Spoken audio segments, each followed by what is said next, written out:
What's up, Car Squad fam, and welcome back to the channel. If you're new here, welcome. My name is Derek and I do car reviews. Today we'll be checking out this 2006 Porsche Cayman S. Now this is part of the first generation Cayman, referred to the 987. Now the first gen ran from 2006 to 2012, with 06 to 08 models being referred to as 987.1s and 2009 to 2012 models being referred to as 987.2s. Now in 2006, these had a starting MSRP of about $59,000. Now this particular one is equipped with power sport seats, sports chrono, and PASM, which is kind of rare to find all three together.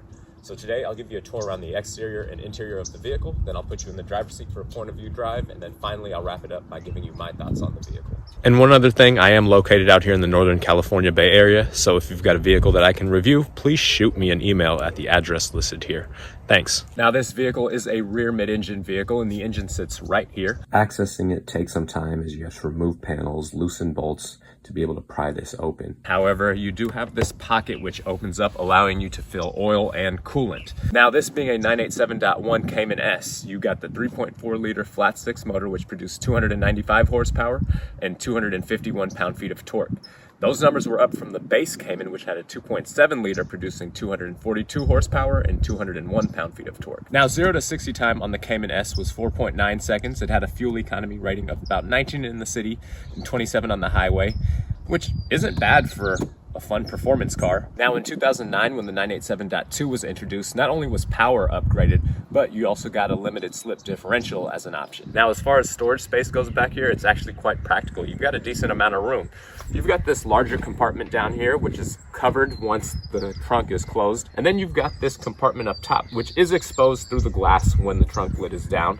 But you have a cargo net here. And one other thing, on both sides back here, you do have these compartments which open up and can be closed. It is a little challenging to get to. Either you're on the side of the car here trying to reach around without leaning on the car to open it, or you're standing in the back here and you're trying to reach through.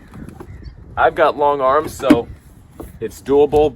Nice to have, but can be a little challenging to access. Now, as far as the rear styling back here on the 987 generation, I think it looks really good. Of course, you've got the wide rear hips. You've also got this spoiler here, which races at 75 miles per hour and will go down at 37 miles per hour. There is a button on the interior to allow you to raise and lower it as you please. Now, this vehicle does have an aftermarket exhaust. It's got a Top Gear exhaust. I'll insert an exhaust clip here so you can see what it sounds like.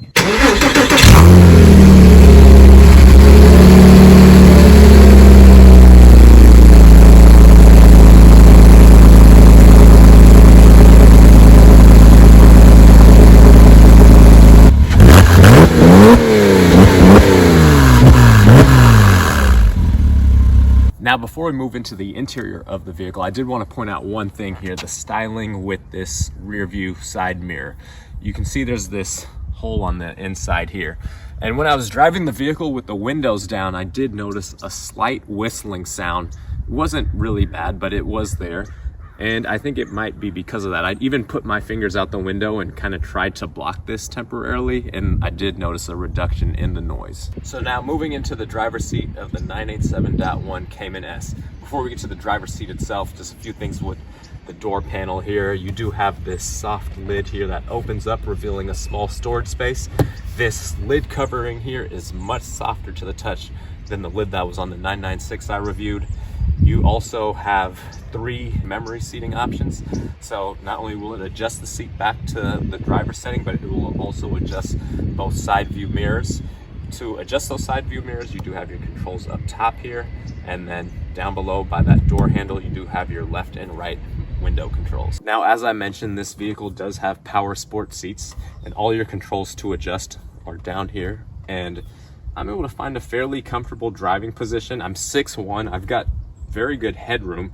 I'd maybe like my back to be able to recline a little bit more, but then I have to give up leg room or vice versa. So something I can manage, but probably not super comfortable for a very long road trip for me. Aside from that, very comfortable seating. To the left of the steering wheel, you will find your light controls. Now you'll see that you do have an Alcantara wrap steering wheel, as well as a shift knob and handbrake, which adds quite a nice touch.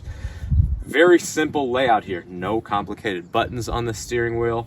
You do have 3 stalks coming off of it. However, of course, up top here on the left, you've got your blinker indicator. Below that, you have your control for the center screen on the gauge cluster. And to the right, you do have your cruise control stock. I should point out that, again, compared to the 996 I reviewed, these all feel much more sturdy. Now, on the gauge cluster itself, very clean layout. To the left, you've got your speedometer, in the center, your tachometer, with a digital display below which shows your speed. And then to the right, you do have your temperature gauge and fuel. Now moving into the center of the vehicle here, starting off with this armrest, which opens up and reveals a small storage space. Just in front of that, you do have a cigarette lighter, which is covered in ashtray. Of course, your gear shifter, like I mentioned, Alcantara wrapped. And then a small pocket for storage down below in front of that. Just above that, you have a couple of buttons here, which do a few different things. To the right, you have your PSM off. That's your stability management. So if you want to turn that off, press that button there. Then your sport button, which will change the throttle mapping, your PASM button, which stiffens up the suspension, and then to the left, your button to raise and lower that spoiler like I mentioned. Now above that, you do have your climate controls, which is pretty simple to use. You have a small display screen here. On the left, your control to move the temperature up and down. On the right, adjust the fan speed up and down. And then of course, 3 buttons here to dictate where that air blows from. Just above, you do have heated seats as well as your defrost for both front and rear windows. And above that, this vehicle you'll see does have an aftermarket head unit. Up above that head unit, you do have your lock and unlock button. Up above that, you will see a timer here, and that is because this vehicle has the Sport Chrono package. So if you're running laps and you want to time those, you can do so. The control for that actually is operated through the stock off of the steering wheel that controls the center screen on the gauge cluster. So you'll have the timer running in the gauge cluster, but kind of have a cooler one running here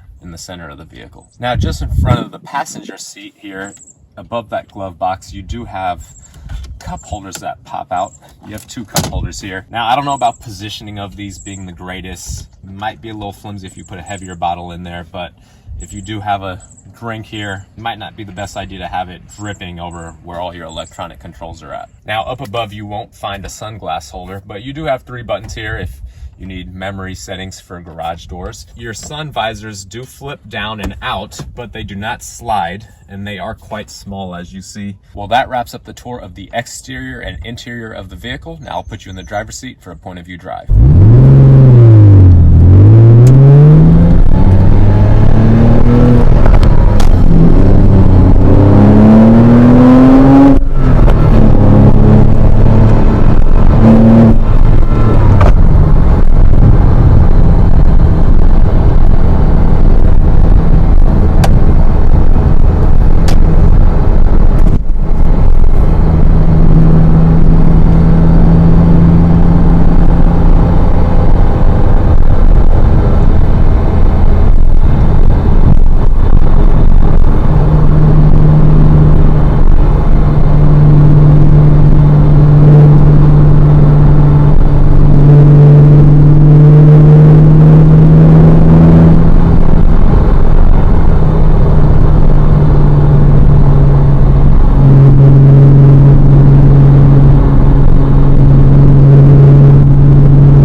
So my thoughts on the 2006 Porsche Cayman S. First off, the driving experience. I did want to note that when I picked the car up, I had PASM turned on along with the sport throttle mapping also engaged, which is the second portion of the point of view drive you just watched. The car was extremely stiff and it was far too rough and very uncomfortable ride for me, especially on some of the bumpy back roads as you saw there, which prevented me from being able to push the car more. However, with those turned off and just driving the car regularly, the ride was far more comfortable and performance was still great, making it a blast to drive, especially with the great exhaust note as a soundtrack. The Cayman really feels more go-kart-like than the 911 I reviewed, as its mid-engine setup allows the car to be and feel extremely balanced and controlled through turns, more so than the 911. I've spoken to a few individuals who own both a Cayman or a Boxster along with a 911, and they've echoed this as well. With its frunk and trunk, this is a car you can really use daily, especially if you're smaller than I am. That was really my only somewhat issue, was just hoping for a little bit more space so I could be a bit more comfy, but I think as a pure driver, it is an excellent car. Now, talking about engine reliability, a lot of what I mentioned in the 996 video carries over when it comes to RMS, AOS, and IMS.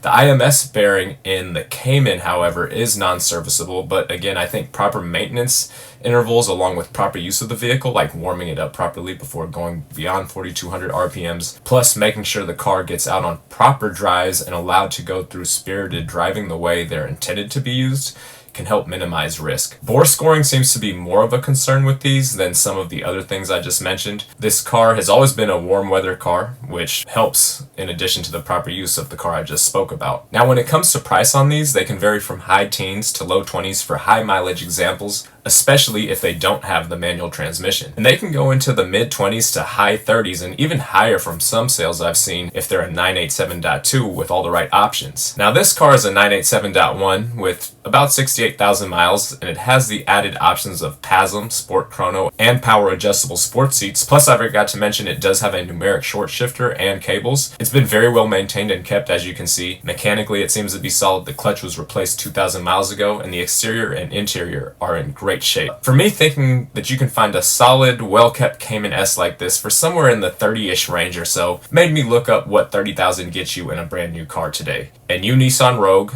Hyundai Elantra Hybrid, Subaru Crosstrek are all of similar costs to get into. Sure, the Porsche will be more costly to maintain, but my argument against that would be you probably wouldn't lose a ton of money if you sell the Cayman, whereas you'll lose $10,000 or more the moment you drive a new car off the lot. Sure, you'll save gas with a hybrid, but a Cayman or any fun car for that matter will give you experiences you'll remember forever and plenty of smiles along the way, and admittedly, maybe some frowns when you get a service bill. But if you're on the fence about a Cayman S or any fun car, drive something you'll enjoy. Life's too short not to get an experience of driving a great piece of engineering like this. Well, that wraps up the review. Thank you to the owner of this vehicle allowing me to review it, and thank you for watching. Be sure to subscribe to the channel so you're not missing out on other videos like this. Those subscriptions really do help the channel grow, so they're greatly appreciated. Thanks for tuning in, and I'll catch you next time.